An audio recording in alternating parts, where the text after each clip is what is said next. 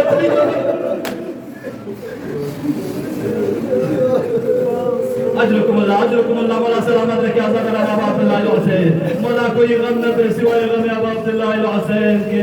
ایک دفعہ حبیب ابن مظاہر آئے جب کربلا پہنچے ہیں امام حسین کے قافلے میں شور مچ گیا. اہلاً و سہلاً یا حبیب کی آواز بلند ہونے لگی اس لیے کہ دو محرم سے اور محرم تک کوئی نہیں آیا تھا. جو بھی آیا یزیدی لشکر والے آئے, جو بھی آیا یزیدی لشکر والے ہی تھے. لیکن عزیزو آپ پہلی مرتبہ امام حسین کے قافلے سے امام حسین کے خیمگاہوں میں آواز بلند ہونے لگی تو سیدہ زینب نے فضہ سے کہا ارے کون آیا ہے؟ بس اتنا کہنا تھا. فضہ نے عرض کی صحیح شہزادی ارے مولا حسین کے بچپن کا دوست حبیب آیا ہے. بس اتنا کہنا تھا. حضرت زینب نے فرمایا فضہ جا کے حبیب سے کہہ دو میرے پاس آ جائے. حبیب ابن مظاہر مولا حسین کے ساتھ آئے عزیزو جیسے آئے مگر زینب کے پاس آئے کھڑے ہو گئے. حضرت زینب نے حضرت فضہ سے کہا حبیب سے کہہ دو علی کی بیٹی تجھ سے سلام کر رہی ہے. بس اتنا کہنا تھا. حبیب نے کہا شہزادی ارے کیا وقت آ گیا ہے جب سے شہزادی بھی غلاموں پر سلام اجرکم اللہ عبداللہ الحسین. مولا کوئی غم نہیں. آخری جملہ آخری مسائل آپ کی خدمت میں. آپ اور ہم کو تو پتا ہے نا حبیب ابن مظاہر روز عاشورہ حبیب ابن مظاہر جنگ کے میدان میں ہے. مولا نے بلایا حبیب سے کہا حبیب وقت نماز ہو چکا ہے. یہ کوفے والے ہیں تم بھی کوفے سے ہو. ان کوفے والوں سے جا کے کہہ دو کہ نماز تک کے لیے جنگ کو روک دے. بس آخری جملہ سن لینا اپنے دلوں کو تھام کر سن لینا جوانوں. حبیب ابن مظاہر آئے کوفے والوں کے پاس آئے. آنے کے بعد کہا میرے آقا مولا حسین فرماتے ہیں کہ دیکھو نماز پڑھنے کی مہلت دے دو, نماز تک جنگ کو روک لو. اتنے میں کسی دشمن نے کہا حبیب ارے جا کر کہہ دو حسین سے کیا نماز قبول نہیں ہوگی. بس اتنا کہنا تھا. حبیب کو جلال آیا. مولا حسین کی طرف رک کر کے کہا مولا حسین اب یہ نماز تو حوض کوثر پر آپ کے دادا کے ساتھ پڑھوں گا, لیکن مولا میرا آخری سلام قبول کر لیجئے. یہ کہہ کر حبیب ابن مظاہر جنگ کے لیے آئے. جنگ اتنی کی کہ میں بدر کو میسرہ پر پلٹایا, میسرہ کو گل پہ لشکر پر پلٹایا. اتنی جنگ کی کہ آخری وقت میں حبیب ابن مظاہر شہادت پر فائز ہو گئے.